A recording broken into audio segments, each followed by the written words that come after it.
오늘 하나님 말씀 우리 함께 나누도록 하겠습니다. 사도행전 20장 1절부터 5절입니다. 사도행전 20장 1절부터 5절, 제가 가진 신약은 성경 222쪽이 되겠습니다. 우리가 한 목소리로 봉독하도록 하겠습니다.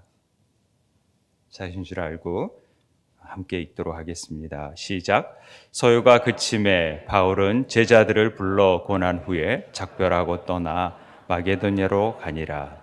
그 지방으로 다녀가며 여러 말로 제자들에게 권하고 헬라에 이르러 거기 석 달 동안 있다가 배 타고 수리아로 가고자 할 그때에 유대인들이 자기를 해하려고 공모함으로 마게도냐를 거쳐 돌아가기로 작정하니 아시아까지 함께 가는 자는 베레아 사람 브로의 아들 소바도와 데살로니가 사람 아리스다고와 세군도와 더베 사람 가이오와 및 디모데와 아시아 사람 두기고와 드로비모라. 그들은 먼저 가서 드로아에서 우리를 기다리더라. 아멘. 위로하시는 하나님이라는 제목으로 오늘 말씀을 전해주시겠습니다.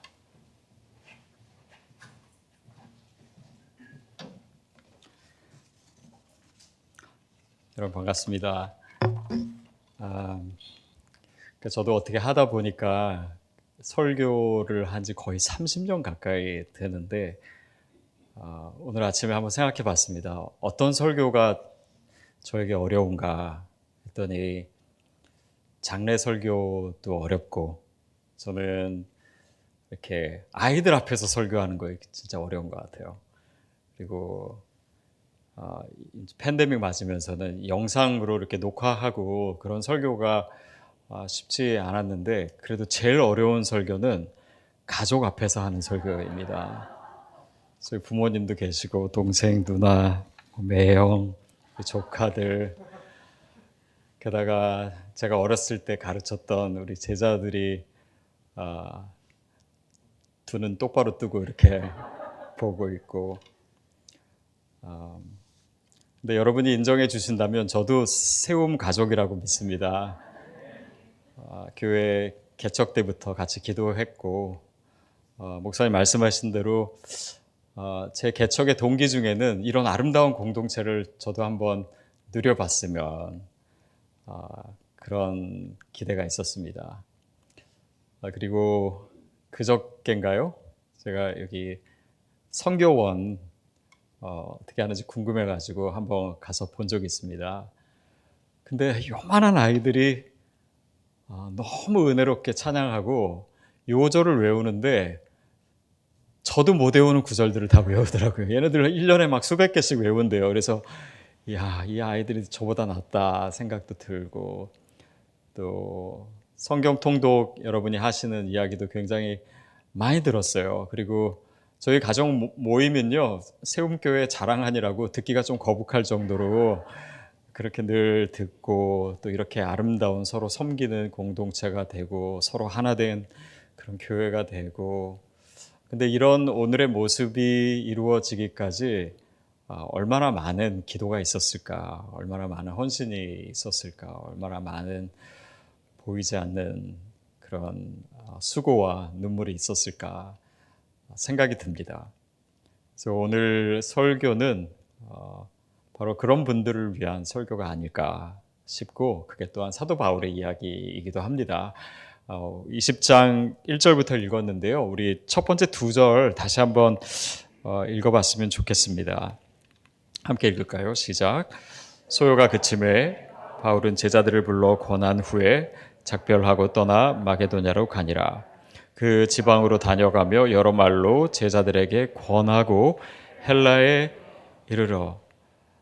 20장 말씀인데요. 19장에 보면은 이제 사도 바울이 지금 한참 전도 여행을 하고 있는 중에 에베소에 갔습니다. 에베소에서 어떤 일이 있었는가 보면 거기에 데메드리오라고 하는 이 우상을 만드는 그 사람이 이제 사도 바울이 와서 복음을 전하니까 자기 생업에 문제가 생겨서 사도 바울을 잡으려고 하고 죽이려고 하고, 그래서 도망다니고, 그러다가 사도 바울은 숨었는데 동료들은 잡혀가고, 그래서 자기가 나서서 뭔가를 하려고 했는데 그것도 못하게 되고, 뭔가 정말 하나님을 위해서 일을 하려고 하는데 어려움은 계속되는 그런 상황이었습니다. 그래서 그것을 에베소에서 소요가 있었다. 오늘 본문이 그렇게 표현하는 거죠.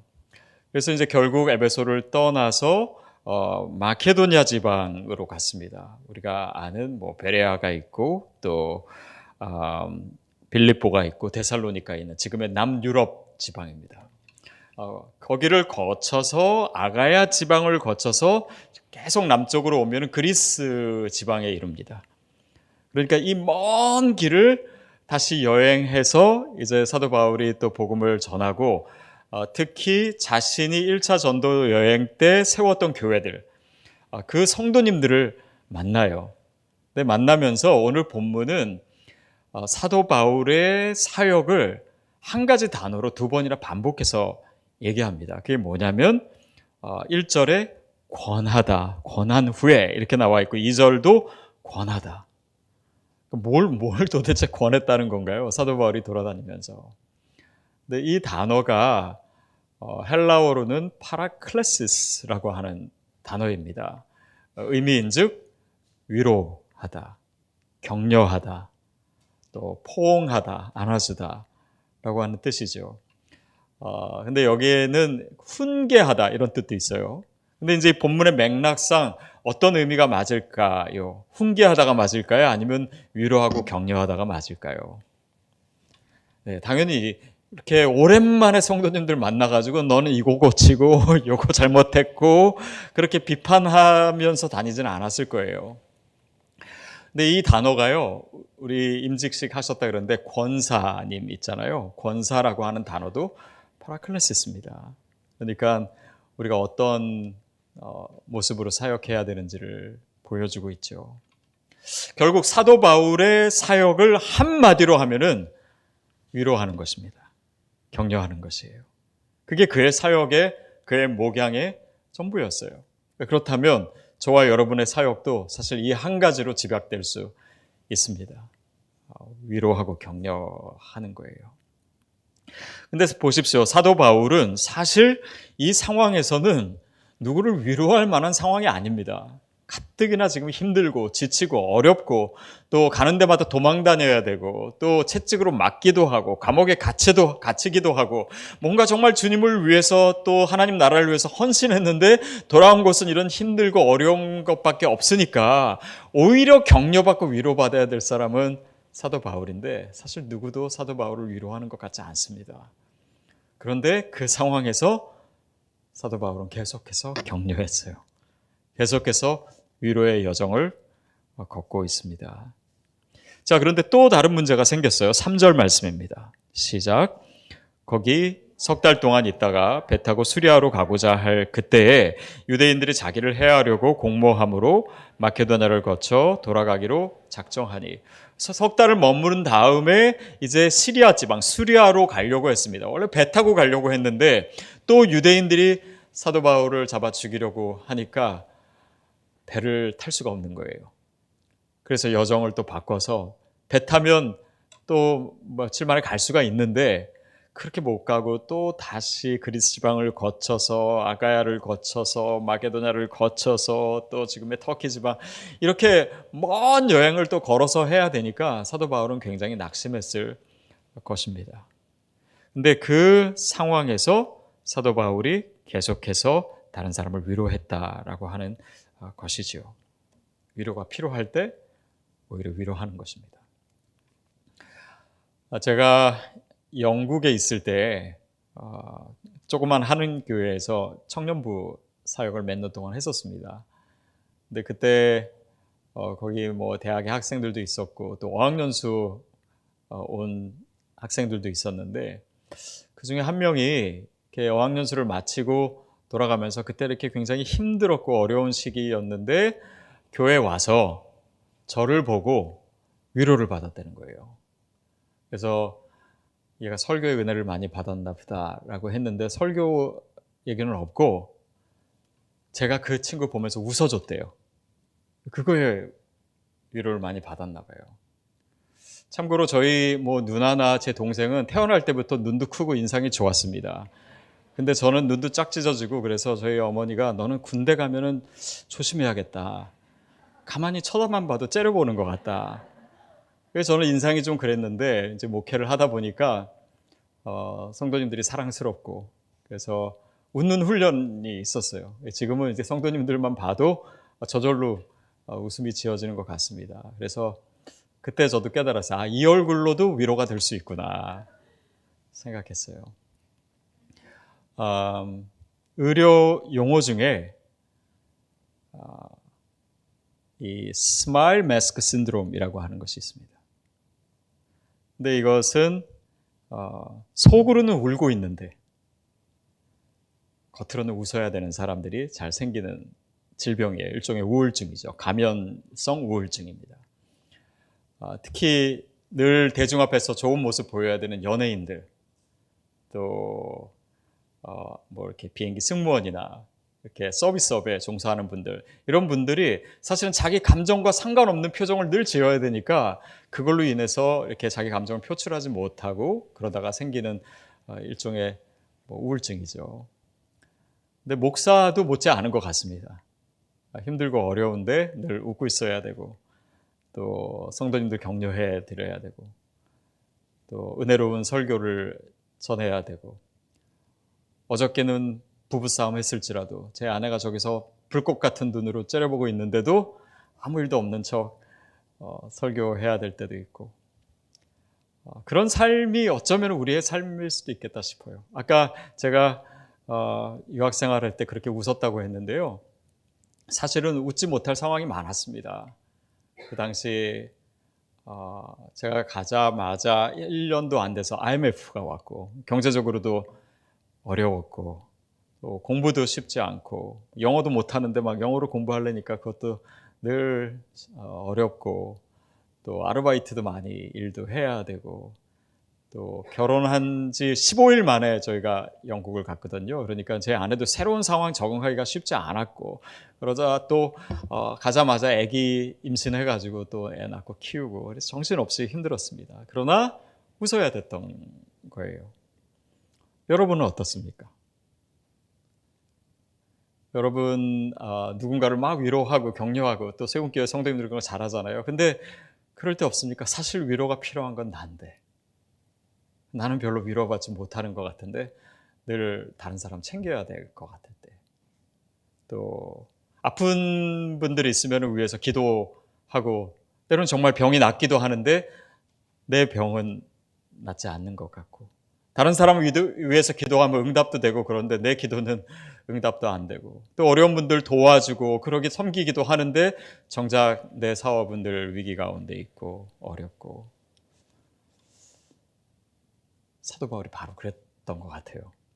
그럴 때 하나님께서 우리의 삶을 어떻게 위로하시는가입니다. 아까 위로하다라고 하는 단어가 파라클레시스라고 했는데요. 파라라고 하는 접두어는 누구누구 옆에라고 하는 뜻입니다. 클레시스라고 하는 단어는 칼레오라고 하는 단어에서 왔어요. 그거는 뭐냐면 부르다라고 하는 뜻입니다. 근데 여기서 우리가 보혜사 성령할 때 그 단어도 비슷한 파라클레토스입니다. 그러니까 그 의미인즉 내 옆에서 성령님께서 나를 불러주시는 거예요. 내 이름을 불러주시고 나에게 말씀해 주시고 나를 위로해 주시는 겁니다. 교회 일도 마찬가지고 또 우리가 주님의 일을 감당하다 보면 특히 목회자인 저는 물론 보람되고 기쁘고 행복할 때도 있지만 제 한계를 느낄 때가 많습니다. 정말 영향력 있는 사역을 하고 싶은데 정말 하나님 나라를 위해서 정말 의미 있는 사역을 하고 싶은데 또 성도님들이 변화되는 것을 보고 싶고 또 그런 설교를 하고 싶고 근데 제 자신의 부족함을 느낄 때 우리가 구해야 될 것은 또 사역자의 역량은 어디서 오냐면 어떤 보이는 결과를 내가 얻는다든지 아니면 사람의 인정을 받는다든지 그것에 대해서 필요하다고 느낄 때가 있어요. 근데 그것은 채워질수록 더 목마릅니다. 사람의 인정을 구할수록 더 인정에 목말라져요. 더 칭찬 많이 받을수록 다음에는 칭찬을 받기 위해서 뭔가 칭찬이 없을 때는 금단 현상이 일어납니다.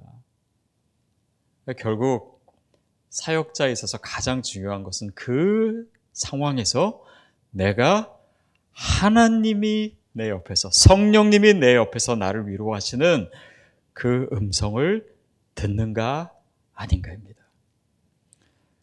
거기에 우리의 영성이 집중되어 있지 않는 한 우리는 늘 삐쳐요.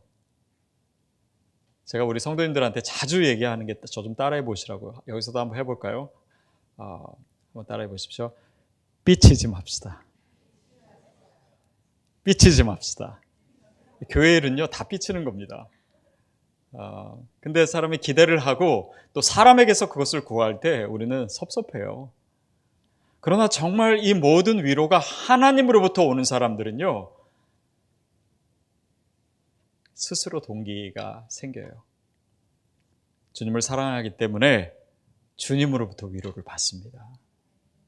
그게 사도 바울이 위대한 사역자로 사역할 수 있었던 가장 중요한 원인이 아니었나 싶어요.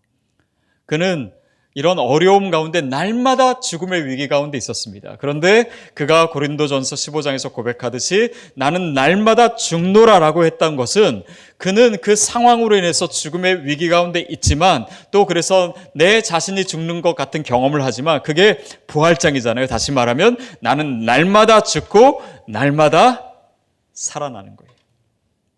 날마다 살아나는 것입니다. 하나님의 음성을 듣고 일어나는 것입니다. 제가 한번 서울에서 사역할 때 제가 사역하는 팀이랑 같이 회식한 적이 있어요. 고기를 먹으러 갔습니다. 근데 고기를 먹다가 제가 잘못해가지고 숟가락을 철판 위에 놨던 거예요. 이렇게 그리고 이제 그걸 잊어버리고 그 달궈진 숟가락을 모르고 국을 퍼가지고 입에다가 집어넣습니다. 진짜 생전 처음 느끼는 느낌이더라고요. 입안이 다 탔어요. 그 느낌이 궁금하신 분들은 한번 해보셔도 될 것 같아요. 그래가지고 입이 완전히 다 하얗게 다 익어버렸어요, 입안이. 그래서 내가 내일 모레 이틀 위에 설교해야 되는데 이걸 도저히 할 수 있을까? 그렇게 해가지고 약국으로 뛰어갔습니다. 그래서 이렇게 보여주면서 약 좀 달라고 그랬더니 그 약사분이 하시는 말씀이 입 안에 있는 것은요, 약이 필요 없대요. 왜냐하면 입 안에는 신경세포가 다른 데보다 훨씬 더 발달되어 있기 때문에 이거 이틀이면 회복됩니다. 그랬더니 진짜 깜짝같이 이틀 후에는 다 낫더라고요. 이것도 못 믿으신 분들은 한번 해보셔도 돼요. 근데 여러분, 이게 우리의 영적 회복력입니다. resilience예요. 하나님께서 우리 가운데 말씀하시는 그 위로를 받는 사람은요, 넘어져도 금방 일어나요. 오뚜기처럼 일어나는 줄로 믿습니다. 우리에게 그 음성의 통로가 필요합니다. 제가 다시 미국에 간 지는 이제 한 10년, 11년 정도 됐습니다. 근데 그때 서울의 사역을 마무리하고 며칠 시간이 있어가지고 서울 근교의 기도원에 갔어요. 그래서 주님께 기도했습니다. 기도실에 딱 들어가서 제가 무릎을 꿇었어요. 그리고 하나님께 이렇게 기도했습니다. 주님, 제가 이제 인생의 후반전을 앞두고 있는데 저에게 하나님의 음성을 들려주세요. 제가 평생을 붙들고 살 수 있는 그 음성을 저에게 들려주십시오. 그 음성이 들려지기 전에는 제가 절대 이 자리에서 일어나지 않겠습니다. 그래서 정말 비장하게 하나님 앞에 기도했어요. 그리고 귀를 쫑긋 세우고 기도를 시작했습니다. 1시간, 2시간. 근데 아무 소리도 안 들리는 거예요. 그래서 또 기도했습니다. 3시간. 근데 밤은 이제 어두웠고 너무 늦었고 다리도 너무 아프고 또 이제 졸리기 시작하고 근데 또 그렇게 제가 안 일어나겠다고 기도했기 때문에 이거 어떻게 해야 되지? 그렇게 해서 막 고민이 됐어요. 그러다가 주님께 다시 기도했습니다. 주님, 오늘은 그냥 일어나겠습니다. 그러나 내일 다시 와서 기도할 때는 주님 음성을 또 들려주세요. 그리고 나서 이제 숙소에 들어가서 잤어요. 잔 다음에 다음날 아침에 일어났습니다. 일어났는데 막 새소리가 들리더라고요. 그리고 아주 맑은 물소리가 계속 들리는 거예요. 근데 그 소리를 계속 듣고 있다 보니 그게 물소리가 아니더라고요. 거기에 뭔가 사람의 언어가 있었습니다. 나중에 제가 밖에 나와서 보니까요, 그 주변에는 개울이 없어요. 근데 그 물소리를 계속 듣다 보니까 그게 어떤 말씀이었냐면 예수님이 세례 받으시고 물 위로 올라오셨을 때 하늘에서 들렸던 음성의 내용이잖아요. 이는 내 사랑하는 자요 기뻐하는 자다. 이는 내 사랑하는 자요 기뻐하는, 이 소리가 이는 내 사랑하는 자요 기뻐하는 자다. 이는 사랑하는 자요 기뻐하는 자다. 사랑하는 자요 기뻐하는 자다. 이 소리가 정말 물소리처럼 계속해서 한 30-40분 동안을 제가 그걸 듣고 있었어요. 참고로 저는 막 눈 감으면 하나님 음성을 듣는 그런 사람이 아닙니다. 그런 음성은 그 전에도 그런 방식으로 들어본 적이 없고 후회도 없었던 것 같아요. 근데 그 말씀은 제가 평생을 붙들 수 있는 말씀이 됐습니다. 특별히 힘들고 어려울 때 그래, 내가 그래도 하나님이 사랑하시는 자지, 하나님 나를 기뻐하시지, 그거를 다시 일어나요. 근데 그렇게 왜 물소리처럼 계속해서 말씀하셨을까? 나중에 제가 스스로 해석한 거는 이 하나님의 음성, 하나님의 위로가 필요한 사람들이 많지 않을까. 제가 가는 곳마다 이 말씀을 주님께서 전하시라고 그렇게 많이 들려주신 것 같아요. 여러분은 하나님이 사랑하시는 자입니다. 하나님 기뻐하시는 사람이에요. 그것을 잊지 마십시오. 그리고 그 주님으로부터 오는 위로가 사도 바울을 다시 일어나게 한 거예요. 사람에게 오는 위로가 아니었습니다. 특별히 우리가 언제 위로가 필요하냐면 힘들고 어렵고 외롭고 고난받을 때.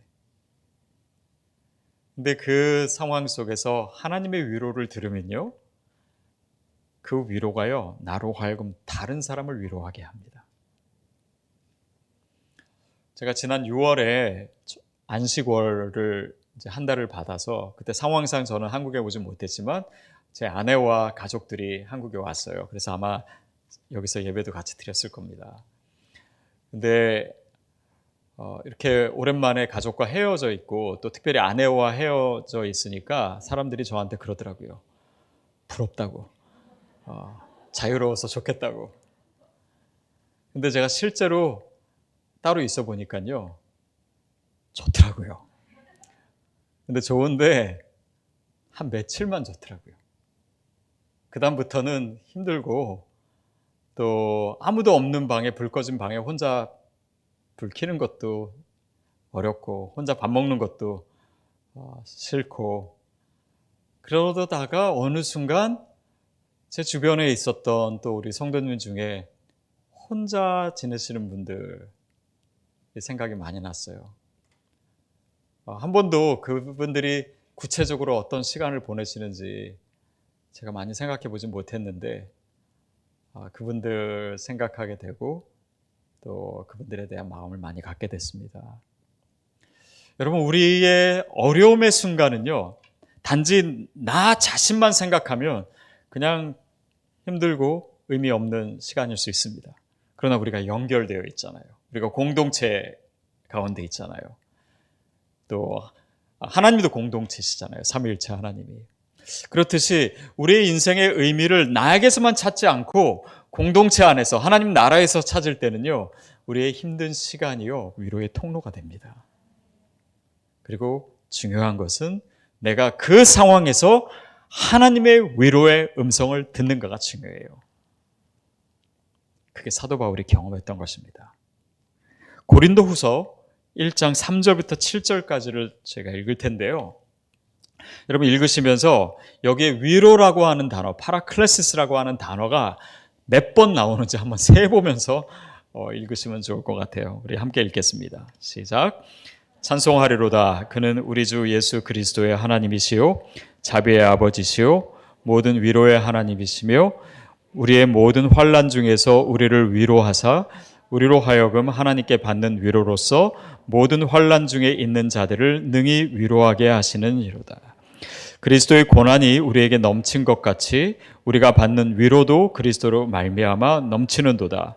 우리가 환난 당하는 것도 너희가 위로와 구원을 받게 하려는 것이요 우리가 위로를 받는 것도 너희가 위로를 받게 하려는 것이니 이 위로가 너희 속에 역사하여 받는 것 같은 고난을 너희도 견디게 하느니라.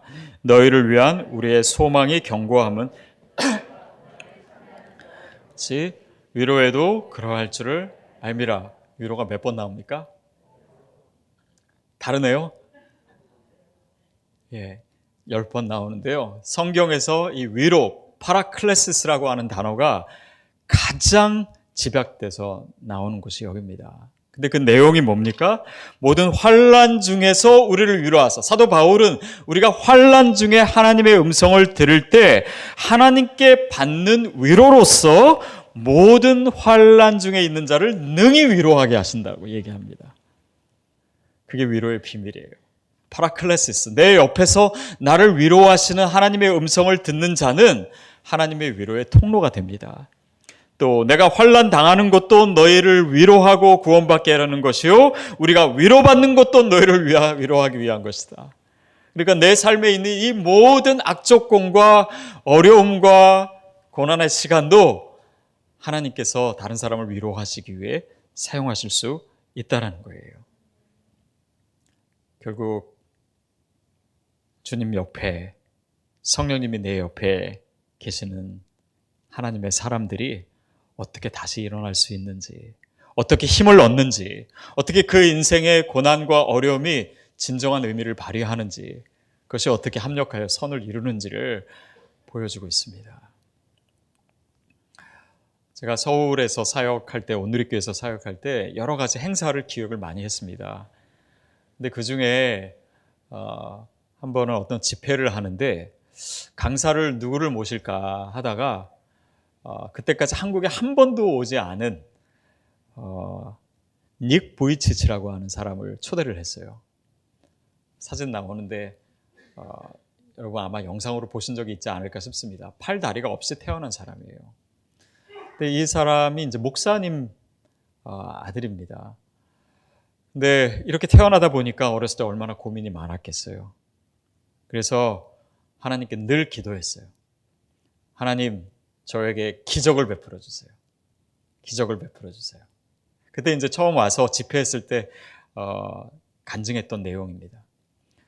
그래서 매일매일 기도합니다. 기적을 베풀어 달라고. 하나님, 내가 자고 일어나면 어느 순간 팔다리가 다 생겨 있게 해주세요. 매일 기도했는데 그런 기적은 일어나지 않았어요. 그러다가 그 절망 중에 자살을 시도하기도 하고, 근데 자살마저 자기 힘으로 할 수가 없더래요. 그래서 더 절망스럽고, 그 절망 가운데 하나님을 만나게 되고, 그래서 이제 소망을 전하는 사람이 돼서 전 세계를 다니면서 소망의 전도사가 됐죠. 근데 한 번은 어느 교회 가서 이제 집회를 하는데 맨 앞자리에 어느 젊은 부부가 앉아 있을 때 아기를 안고, 그리고 집회가 끝나고 나서 이 부부가 자기를 찾아왔대요.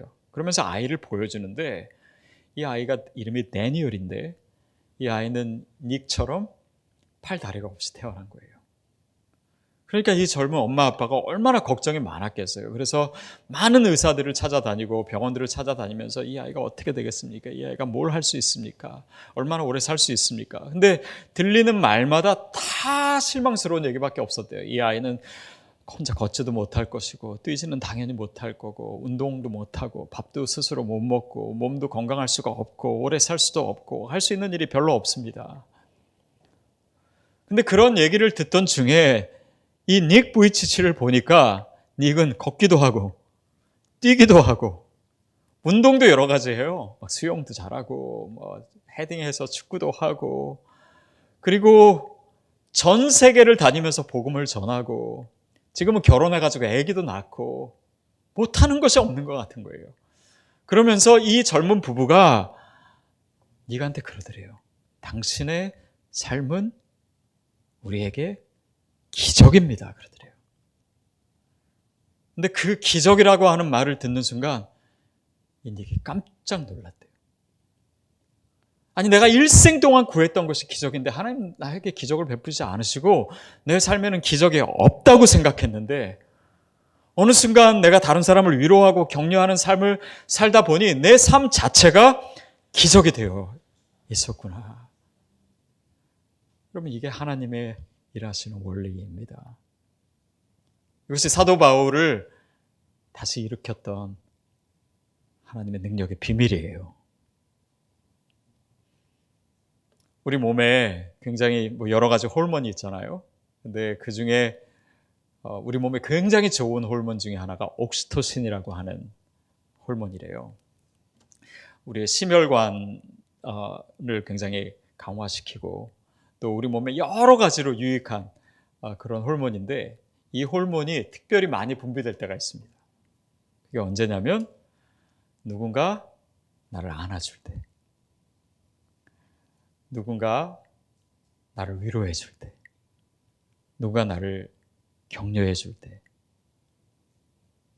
건강해진대요. 근데 누군가 나를 안아줄 때, 위로해 줄 때보다 몇 배 더 많은 옥시토신이 분비될 때가 있대요. 그게 언제냐면 내가 누군가를 안아줄 때, 내가 누군가를 위로해 줄 때, 격려해 줄 때. 신비롭지 않습니까? 이게 하나님이 우리 몸을 만드신 메커니즘이에요. 어느 목사님이 이제 은퇴하신 연로하신 목사님인데 한 번은 산책을 하시다가 이렇게 나무 하나가 이렇게 안이 푹 파여가지고 썩은 그 모습을 보면서 그 나무한테 그러셨대요. 야, 너는 어떻게 목회도 안 했는데 속이 그렇게 다 썩었니? 근데 여러분은 그거 아십니까? 여러 직업군 중에요. 가장 오래 사는 사람이 직업군이 목사입니다. 어떻게 보면은 스트레스도 많고 새벽 예배 하고 많이 하고 잠도 못 자고 건강 유지하지 못하고 바쁘게 사는 분들인데 왜 그렇게 오래 살까를 제 나름대로 해석해 보니까 이렇게 위로하는 일, 격려하는 일, 이걸 통해서 하나님이 우리의 몸을 건강하게 하시는구나. 저는 여러분도 오래 살게 될 줄로 믿습니다. 이렇게 공동체가 하나 돼서 서로 섬기고 서로 위로하고 서로 안아주고. 여러분 사도 바울이 그래서 이 힘든 상황에서 석 달을 그리스도에 머물면서요. 뭘 했는지 아십니까?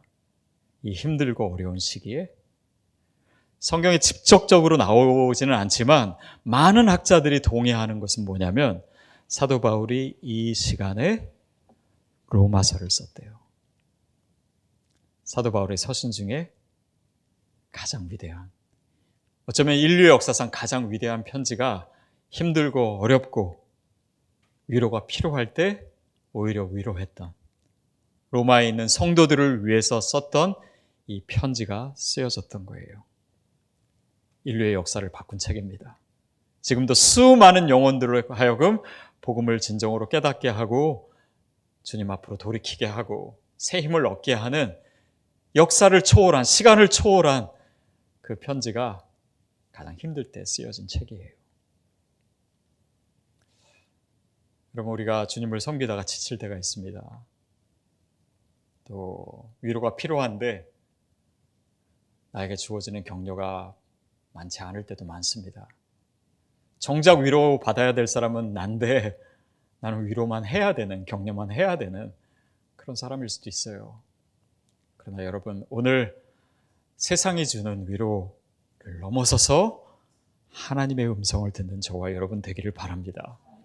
그럴 때 하나님 우리의 삶을 통해서 로마서와 같은 위대한 이야기를, 위대한 편지를 써가실 거예요.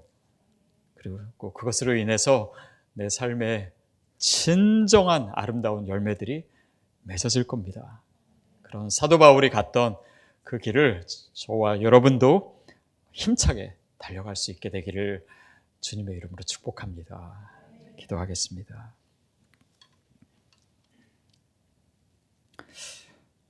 하나님,